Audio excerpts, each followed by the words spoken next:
Alright, take two. Let's see about more things that are on YouTube. I never really watch YouTube, and this is an interesting phenomenon for me to experience. Let's see what this chick is like. I think INTJs are very interesting people.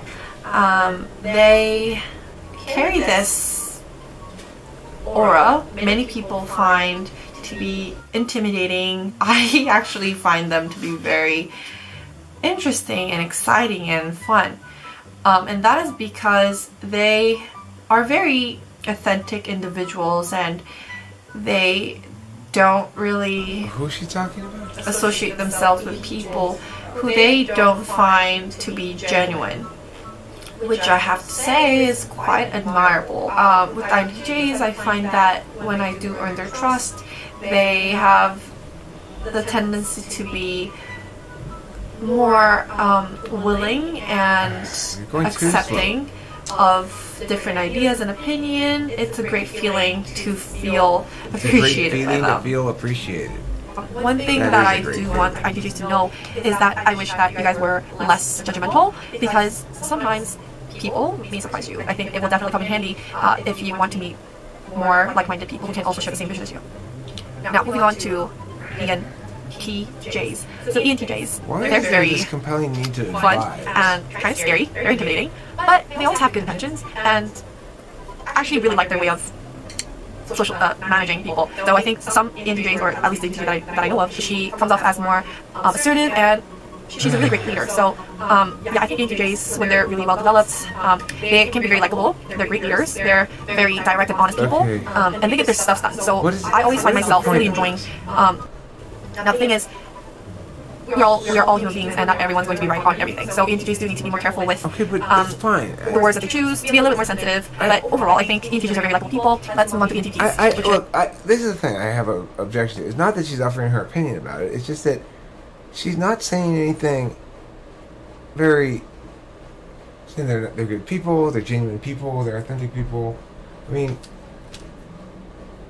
Well, I'm sure they're not all that. Well, I'm sure maybe they are that, but that's not really saying anything about them exactly. I don't know. I don't mean to be just bitching about it. I understand that, you know, people have their perspectives, but I don't understand what the thesis here is.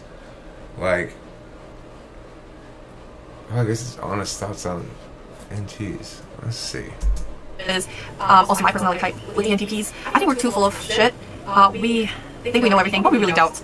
I think ENTPs need to be humble sometimes, because bullshitting out of everything is not really going to get us far in life, and we need to be more honest and be okay with being vulnerable. A lot of the misconceptions about the ENTP involve around how ENTPs are not afraid to do anything that we are. That's true. I mean, the things she's saying there are true about ENTPs in general.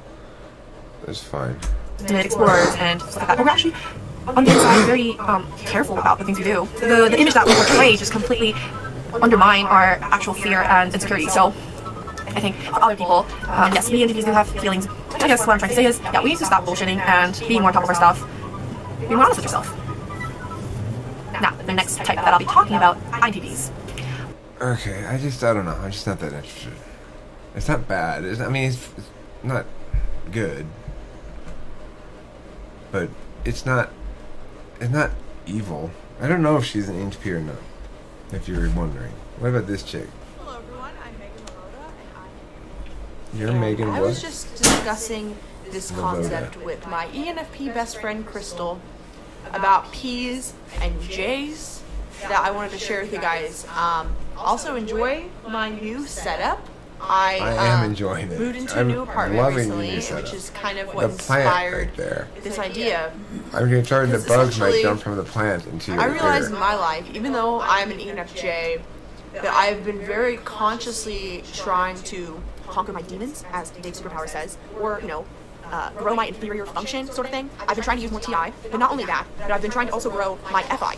And I've realized something crazy about how my life has started to literally change whenever I have made decisions, not just based on the tribe or extroverted feeling, but I've made decisions based on me and what I want. And whenever I make decisions based on me, whether that be FI, which in Socionics would be my ignoring function, but I tend to believe that ENFJs use FI or use how would I word this? I think that ENFJs have a lot of FI influence on their actions, but they might not be as aware of it. Like, it's very, very strong. Maybe because it's your ignoring function? function? Act on it, and that's true for anyone's fifth function. Whenever I try and consciously use FI, which would be, you know, what I want, my desire, or like I choose TI, like a very specific strategy that only works for me because of me and nobody else, and not just because of what the facts say or what the experts say is logical, like coming up with a logically sound thing that makes sense for me, my own system of life. Whenever I make decisions based on either of those, the way my life actually is starts to change, and it creates more chaos, which as an EJ, I like to control things. And oh my goodness, I am realizing that more than anything right now, is I am such a control freak, and I don't think that whenever my life is running smoothly or as planned, I don't realize how controlling I am. I like this chick. I chick. don't know what's going to happen. At double speed, she sounds like she's talking And I'm regular. just like, oh my god, like, I can't believe you don't know what next weeks are. So it is tomorrow. I got a call last night, and This is why this video is popular, because in the thumbnail it looks like she's on a leash. But she really just has Whenever I make decisions based on thing around her neck. function, it's almost like I See the am, thumbnail of this as video. opposed to just reacting to the possibilities that I think But could happen. I mean, I clicked one of the dudes in it And I'm too, so I'm just trying to. she's cute. She's ENFJs are like almost like. she's cool. I like I'm not saying ENFJs. ENFJs ENFJs are cool. But FE and TE is making a decision based I don't on. want to watch her video. Let's see. How about this? What is this guy? Denzel Mensa. What's up, everyone? So this is going to be a video explaining 4 perceiving cognitive functions. So for those of you who don't know, there are 8 cognitive functions in total, and 4 of them are perceiving ones, which are ones that I understand the basically need for use these kind of thinking, videos, but I information, can't watch the information. beginning, The other 4 are like- called judging functions, where we use these functions to make our decisions in life and how we make those decisions. So the perceiving functions are either taken in by intuition or by sensing, and even with those two, there's 2 different types of intuition and there's 2 different types of sensing. And the judging styles, there's 2 different types of thinking and there's 2 different types of feeling. But one thing you should know is that we use both thinking and This feeling. guy's We probably use an both intuition ENFJ and sensing. too. It just all comes down to which one's more pretty dominant smooth. in your function stack. And today I'm not really going to talk much about function stack. I would expect this guy to- But I'm just going to talk briefly. If he keeps making stuff, I don't know, he may not have made stuff in a while. With what I say. So hopefully you guys will be able to pay attention. Speaking of paying attention, we're going to start off with the perceiving functions that have the least bit of control with paying attention, and then we'll probably get to the ones which are more Yeah, he's capable good. of actually sitting through the video however long it's He's supposed to smooth, but be. he So needs to first, talk cognitive function, perceiving function that we're gonna 1.6 talk about times is as fast SE, as he also does. known, well, extroverted sensing, also known as SE. And SE is all about being completely in the moment. So types that use this as a strength are He's an ESFPs, actor or ESTPs, something like that. ISFPs, and ISTPs. Now, ESFPs have this Look as their what he- dominant look function what it for looks like driving at the movie. normal So for those of you who've probably seen the movie Inside Out, you can think of extroverted sensing as how joy was depicted. Like there was a Oh, dear God, can you go any slower? in the girl's mind? I forgot the girl's name, but Joy was obviously the leader of. That's the same chick as anger. before, huh? This is one that Kim said she thought you thought she was gonna be annoying. Are you annoyed by her still? I don't know. Why don't you know? Oh, you can't hear I'm her? gonna tell you my honest opinion of INTPs. Honest opinion, And INTPs, honestly, watch I'm out. dreading to do this one. I've been putting it off. I would be Even too. though I feel like INTPs want to know what I think about them more than any other type. Yeah. I got a comment from an INTP asking, I said something about an ESFP about how I like all of them.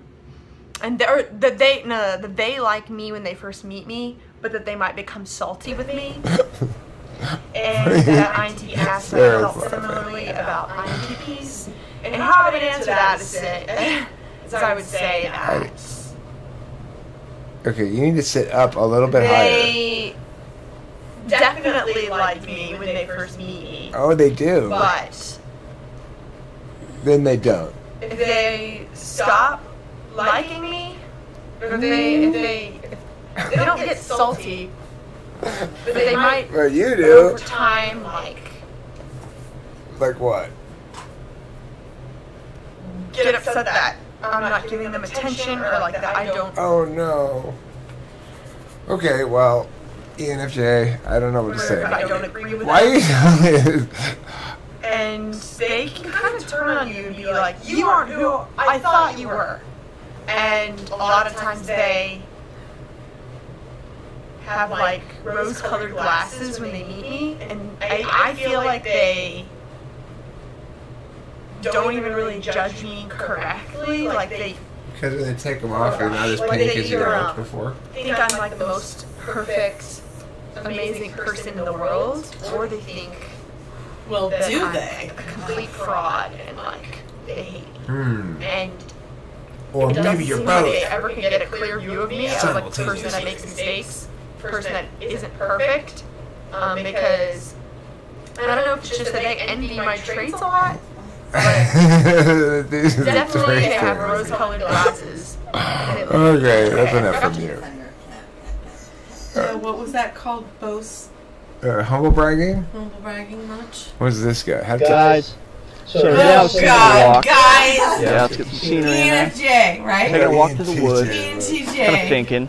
Guys, And guys. I wanted to make a Guys, they video, say came up with guys. the idea that I wanted to make a video about what, that could kind of explain to people what ENTPs act like when they like someone. Because sometimes we can be a little bit hard to understand, and I know people are, this is kind of a hot topic, relationships and MBTI, He might be. and I don't feel like there's a lot of information, especially from the point of view of ENTPs out there about this. So I can give my personal accounts, my personal experiences, as kind of a way to provide, hopefully, some more insight into ENTPs and how we do things and how we think.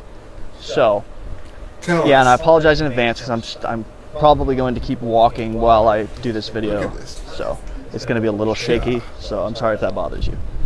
Now, moving on. 20,000 views. Me personally, hopefully other ENTPs can relate to most of this.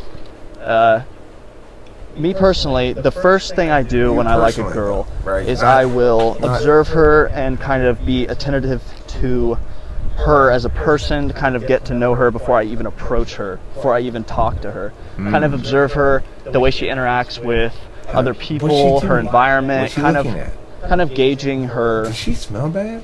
intelligence, and that's a big thing. Most ENTPs are not going to be staring at a girl and just gawking at her physical features and attributes because they realize that is a really dumb thing to do, and if they have any social intelligence whatsoever, they probably realize that when you do that, your chances of actually getting with the girl go down.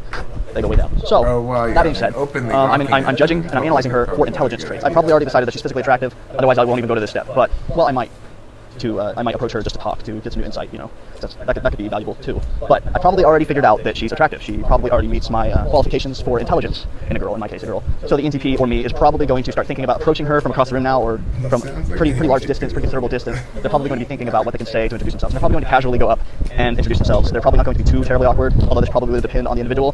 They're probably going to be pretty smooth, pretty relaxed, and not over the top about it. Like some guys might be over the top about this, the approach. They're probably make it more casual, in other words. That's why I said probably. Then they're going to approach, and they're going to introduce themselves in a casual manner, not over the top. And they're probably going to, it just depends on the situation. They may make a joke or something like that, or they may just introduce themselves and just ask a mentally stimulating question and whatnot. And that just depends on the girl once again. Once you've judged her to be a certain way, you can then kind of change your introduction accordingly. So, once we've introduced ourselves, probably most other ENTPs, I know I am anyway, I love to flirt, and I think most ENTPs actually have the potential to be like the best players ever. I think that we could possibly, I think we all have the potential to be pickup artists, players. I think that most immature ENTPs especially they lack the self-discipline rather to stop themselves from being very manipulative towards other people, girls in general, or girls especially, other people in general.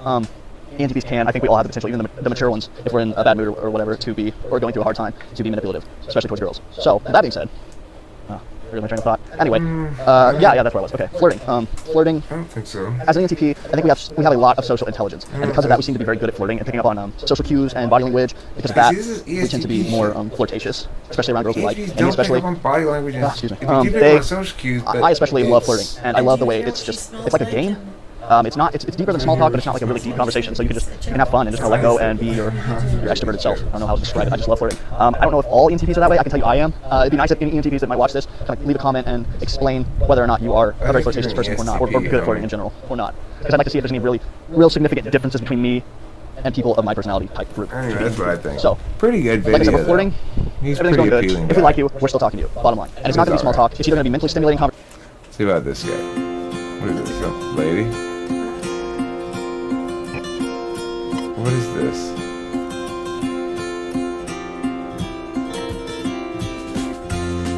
What is this?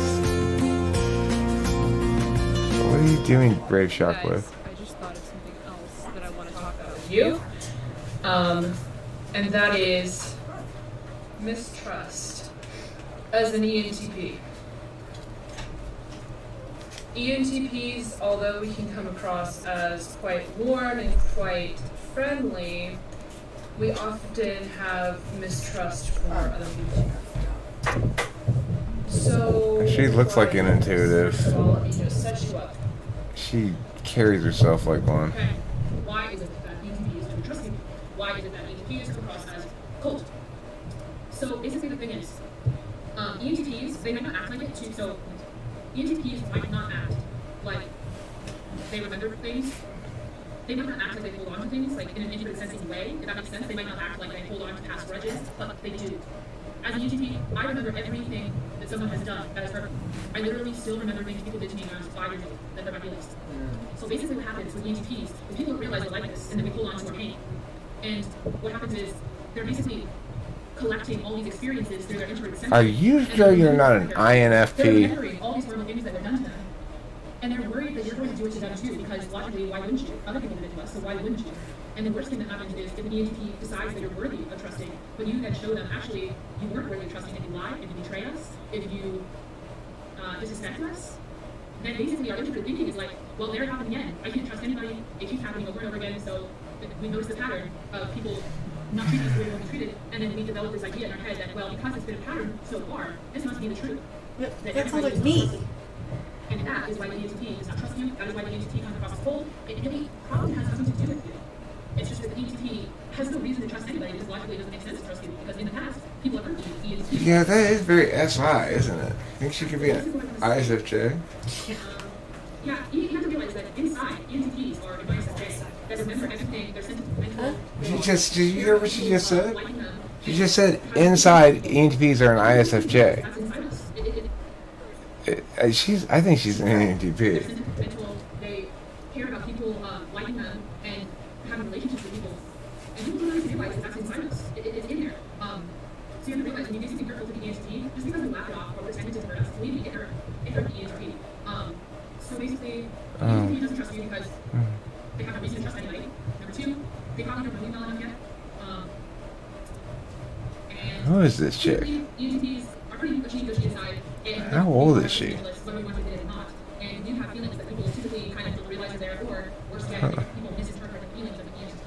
So if you want an ENTP to trust you, you need to show that ENTP over a period of time that you are a trustworthy person. Don't cancel on the ENTP. Don't show the ENTP disrespect. You need to build a foundation with the ENTP before they trust you. And if you're not willing to do that, you need to tell the ENTP. You need to tell the ENTP, I'm not interested in anything. I find this person very interesting. I'm interested in being in a relationship with you, you just need to do it. And ENTP will get it, and they will leave you alone. Let me tell them. Then you're probably going to hurt the ENTP. Okay. What's this? MBTI occult ties? Okay, yeah, we gotta go. Hot? We're barely getting started. We gotta turn up the temperature around here. Alright, fine. We're done. No, I was just kidding. I'm ready to go go to bed anyway. I need to get some tang. Yeah, well, because she's been holding out on me. She's been wearing her chastity belt lately. She's been having it on, locking it up, putting it in the bank vault, saying, "You ain't coming in here, Eric. Not no way, no how." Pretty sure it's not what she's saying, but No, it's not really. It gets inconvenient, you know. Sometimes we just don't have it for right. And a when set of that days. happens, it's my It's fault. all Kim's fault. You're right. It's not really always your fault. You think it's always my fault. I think you're both wrong. I think so too. I think it's only Kim's fault the vast majority of the time. Not all the time. Okay, quit recording and let's go. Yes. Alright, goodbye friends. Thanks for watching. Don't forget to eat plenty of cheese.